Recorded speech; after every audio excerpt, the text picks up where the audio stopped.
Thanks for watching us tonight. The people revolt. Trump wins. That is the subject of this evening's Talking Points memo. In perhaps the most stunning political story in American history, the folks rejected corruption and unfair federal policies and delivered vast power to a maverick political novice who is promising to treat working Americans with respect. There is no question that the Democratic machine waged an arrogant campaign that justified Hillary Clinton's incredible record of ethical deficiencies. While many politicians distort and mislead, Mrs. Clinton seems incapable of speaking the truth. Her exploitation of a massive charitable foundation for her own benefit is simply stunning. Even more troubling, she sincerely believes that she did nothing wrong or has ever done anything wrong. Americans, even some who voted for her, noticed the narcissism. Thus, they denied Hillary Clinton power. Here's what Talking Point said last Wednesday when I explained why Clinton might lose. There should be grave concern in the Clinton camp. The reason the secretary may lose is that the tipping point may have been reached. If you are familiar with Malcolm Gladwell's theory, bad things mount up, then suddenly, at a dramatic moment, everything comes crashing down. And that's exactly what happened. The American people have had enough of Hillary Clinton. On the policy front, important statements were made yesterday. First, working folks are tired of supplementing millions of people who are gaming the system. Enough with a chaotic federally imposed health care system that punishes productive people with high insurance fees so that other Americans can access free health care. Safety nets are vital for the suffering poor in this country. But a vast income redistribution scheme that is clearly unconstitutional is abusive. President-elect Trump has vowed to replace Obamacare, and that can't come fast enough. Also, there's no question that a weak federal government has allowed immigration in America to become a national scandal.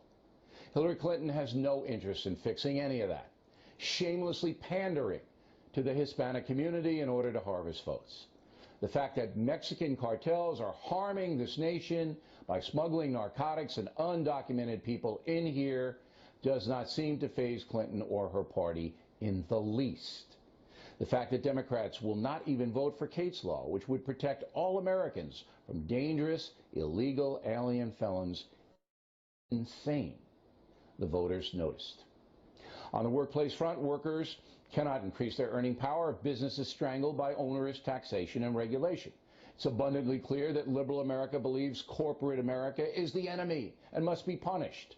Hillary Clinton bought into that, intimidated by radical Senators Sanders and Warren. Unless, of course, she herself is handed corporate money, then it's fine. Voters noticed. But the real enemy, Islamic terrorists, were not to be unilaterally confronted by the USA, no matter how many innocent people they slaughtered. No, the Obama-Clinton doctrine was to wait for international consensus before taking action and never offend by using the words Islamic terrorism. Voters noticed. Then there was a shocking admission by Hillary Clinton that despite being a Christian, she believes unborn babies have no rights whatsoever and can be killed up until birth if the mother's health is in question. That extreme position goes directly against homicide laws in this country and unmasked Clinton as a radical extremist in the eyes of Americans who value life over destructive ideology. I could go on and on about Hillary Clinton, but enough. I hope she takes some time off, then comes to charity in order to do some good in the world. Now on to Donald Trump. He may not realize it, but the vicious, dishonest national media actually helped him win the election. Again, the masks came off during the campaign. Take a look at this reaction during the Trump victory. We've talked about everything but race tonight. We've talked about income. We've talked about class. We've talked about region. We haven't talked about race. This was a white lash. This was a white lash against a changing country. It was a white lash against a black president in part. And that's the part where the pain comes. Let's remember what the Trump supporters are for. He asked for a ban on Muslims, build a wall, defended Mexicans, the disabled, lashed out at a Gold Star family, the military fighting in Mosul, around there. He said they shouldn't tell people what's happening, and the Access Hollywood tape. There probably is a strong sentiment about not having a woman president, and that is something that we've never had a woman president, and we've talked about excitement among women to have a woman president, but there's always in these situations at least equal amounts of hostility to that kind of change. That's just bull. Mrs. Clinton's laws had nothing to do with her gender. For the record, I came on at 8:15 last night and said this. Well, Trump's competing pretty well, I think, across the board. But I think that at this point, it'd be foolish to make any kind of broad assessment of what the vote's going to turn out to be. It doesn't look like there's going to be any shocking upsets or shocking vote tallies anywhere. It's a slug out right now. And that's what happened, a slug out. They're still counting votes in New Hampshire and Michigan and Arizona. Now, we are proud of our campaign coverage. It was accurate and tough-minded. On Monday, I told you that Republicans would hold the Senate, which they did. Much of the credit for the Factors Perceptive campaign reporting goes to my staff, and I'll deal with that later in the broadcast. Apart from us, however, the collapse of an objective press in this country angered many Americans who still believe in fair play. That's why the polling failed. Many voters simply said, blank you, and refused to participate when asked their opinion. Investor's Business Daily was the best poll, and you might consider adding that publication to your life. Distrust of the media is at an all-time high in the USA. So when left-wing zealots masquerading as journalists pounded Trump without mercy, voters grew numb to it.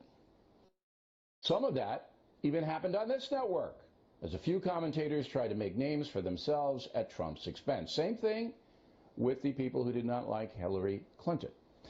There is a difference between tough, fact-based political interviews and playing to those in the politically correct, fanatical bleachers. Is there not? So the press actually helped Donald Trump win the election. How ironic. Finally, a personal note, very tough race for me to cover. I know President-elect Trump for a long time, but I had to challenge him, and I did. One columnist at the Washington Post, Callum Borchers, noticed, and I'm grateful for his honesty in a sea of media deceit. As for Hillary Clinton, we gave her fair play, even though her campaign lied to us. Shocking, right? But we maintained our professional posture here. Props should also go to the Fox News election folks who made CNN and some other networks look foolish. FNC was far ahead on calling states and giving solid information. In the end, voters had their say. Memo to Donald Trump. It wasn't rigged.